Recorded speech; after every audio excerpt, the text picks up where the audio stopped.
Outback Stories celebrates the pioneering spirit of Australia.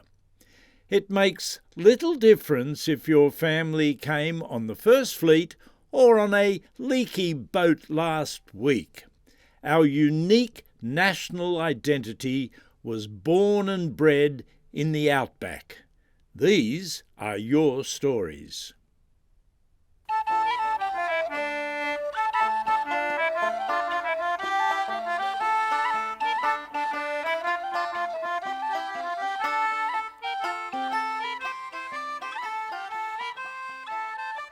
Much of our national identity was forged during the second half of the 19th century when Australia experienced an economic boom ride led by the cattle and sheep industries.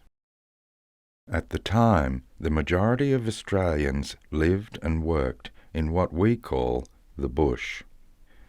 Woods, or forests, just didn't sound right.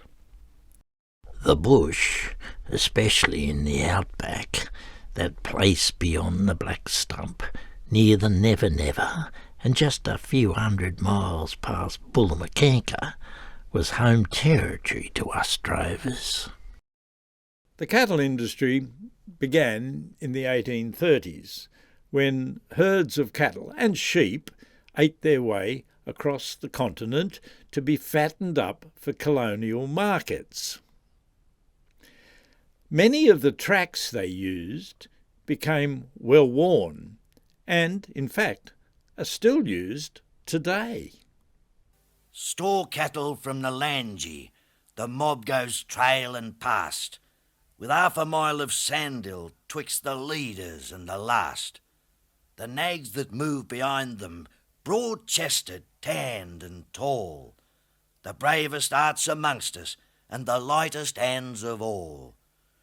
Oh, let 'em wade in wonga grass and taste the wonga dew, and let them spread those 1,000 head, for we've been droven too. The long-distance drovers, or overlanders, were responsible for large mobs of cattle which were moved from the home station stockyards along the droving routes and eventually to sale yards or transport links. Sitting high on their horses, the drovers were forever on watch as they moved the cattle along specific stock routes, sometimes crossing colonial and territorial boundaries. Cattle drovers developed the habit of counting their herd. It was a good discipline and helped the endless days pass. Sheep are harder to count and are usually done every 3 or 4 days. One old method suggested carrying a pocketful of small pebbles and count the sheep in batches of 20, putting a pebble in the opposite pocket as the count proceeded. A standard joke was to say, "I still reckon the best method to count a flock was to count the number of legs and divide by 4. S. Kidman and Co., established in 1899 by the cattle king, Sir Sidney Kidman, and his brother Sackville, remains one of Australia's largest beef producers. The drover, although a stockman, has particular skills which are used to ensure the well-being of the herd, especially in regular grazing and clean water. He has to be part veterinarian, dog trainer, cattle whisperer, expert horseman, good with a stock whip, and have a temperament that ensures his herd lasted on long, lonely journeys across some of the fiercest, roughest country on earth.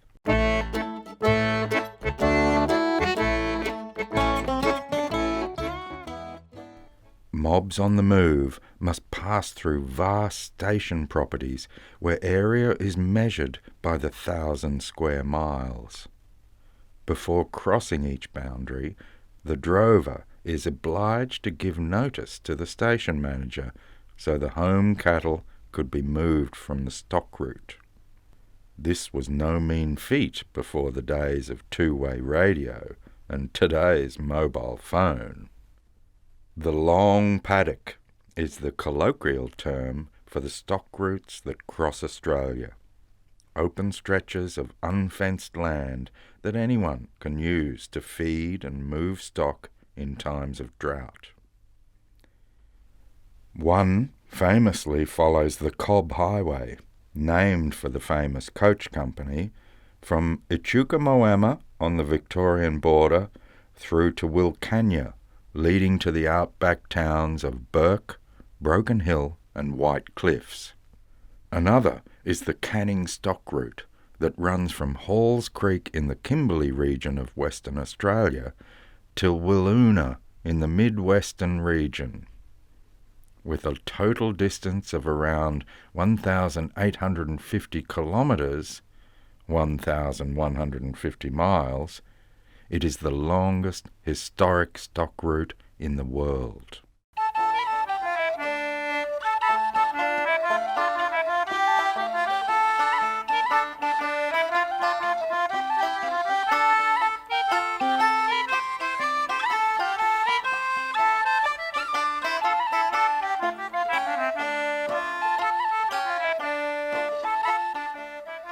Oh, cattle are clever, dead crafty.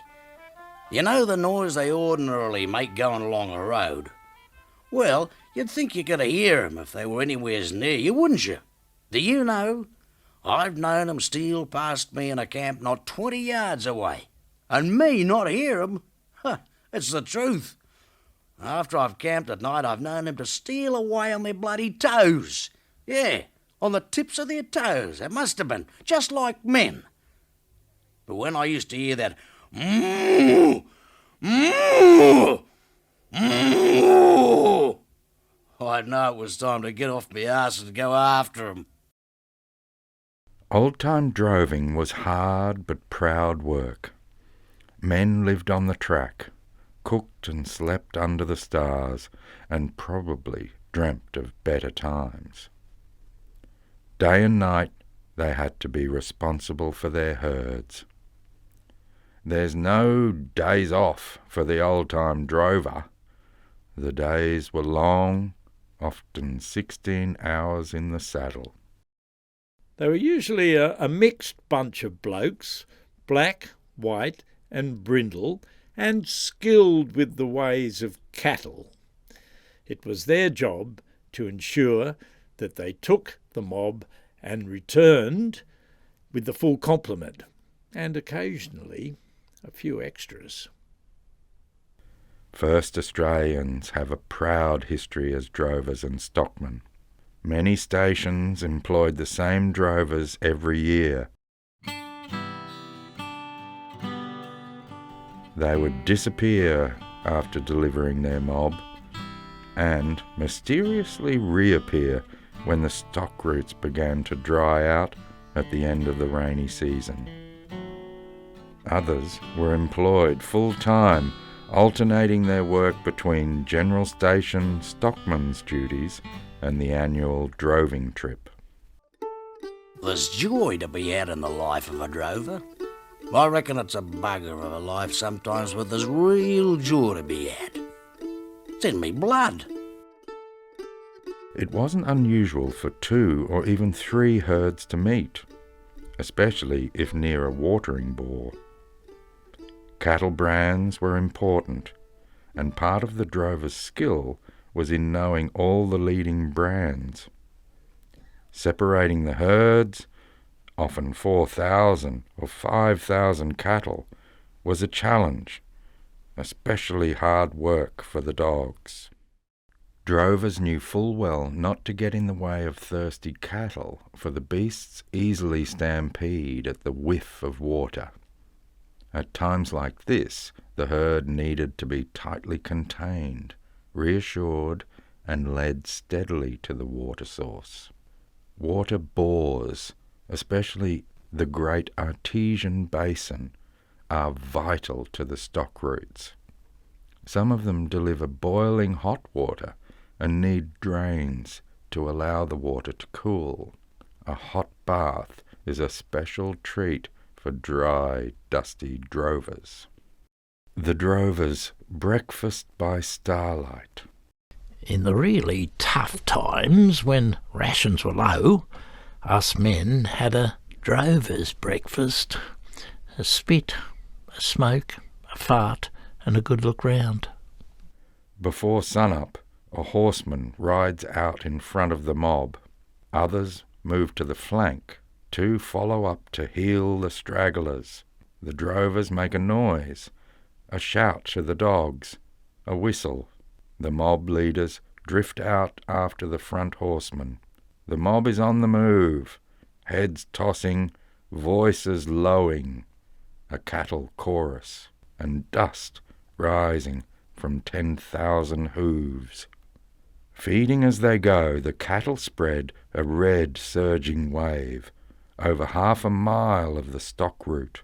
Their progress is steady, for the good drover is not a whip-cracking cowboy of Hollywood film. To move cattle too quick robs them of their condition. Some cattle are ornery, others remain calm, but during the first days on the road, all cattle require careful watching. Have you ever been droven out west, where the flies are a terrible pest? And the mosquitoes at night, by Jesus they bite, and the bulldog ants in your blankets at night. By the Jesus you know, you're earning your dough when you take on droving out west. They move all day, man and dog, keeping a careful eye for strays. The drover's dog is a trusty friend and fellow worker. It is said a typical drover would gladly give his last drop of water to his horse and dog. Late afternoon, the drovers rest the herd and prepare a campfire and a hearty meal. The larger camps have a cook and general hand travelling with the plant. Yesterday's drover supped on tinned beef stew, damper, tinned fruit and custard, and copious mugs of hot, sweet tea. After the meal, a smoke and a yarn. Possibly someone would recite a poem or sing a song as the campfire crackled and warmed the chilly air. Hurrah for the old stock saddle boys, hurrah for the stock whip too, hurrah for the baldy pony boys to carry me westward ho, to carry me westward ho, me boys, that's where the cattle stray, on the Farbagoo and the Flinders too, 1,000 miles away. So give your horses rein across the open plain, we'll crack our whips like thunderbolts, no care what. After sundown begins the night watch. The boss drover first, and his companions following at 2 hourly stretches. The watchers ride night horses, mounts that have been specially trained for night work. The cattle settle down, jaws chewing the cud, their voices quieten. Some stand staring at the fire, not 15 yards distant. The men are careful not to move between fire and beast. The night watch riders often sing to the cattle to reassure them they are under care. Some drovers play harmonica or tin whistle, always careful to retain quietness. There's also a watchful ear on the lookout for dingoes. The last thing the drover needs is a stampede of confused, panicked cattle. A droving trip could be a week or a matter of months. In a country where drought is a frequent visitor, cattle and sheep must be moved, must be fed and watered as they move ever onwards to their final destination. It is only then that the drover can relax, even if only until the next assignment.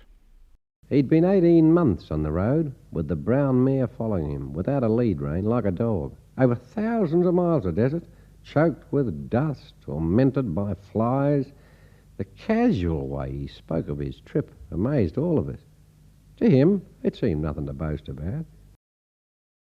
Australia is a big country, and in retrospect, our sheep and beef industries have a remarkable history of achievement, all made possible by the skill and determination of men, and now women, who wear broad hats and are called drovers.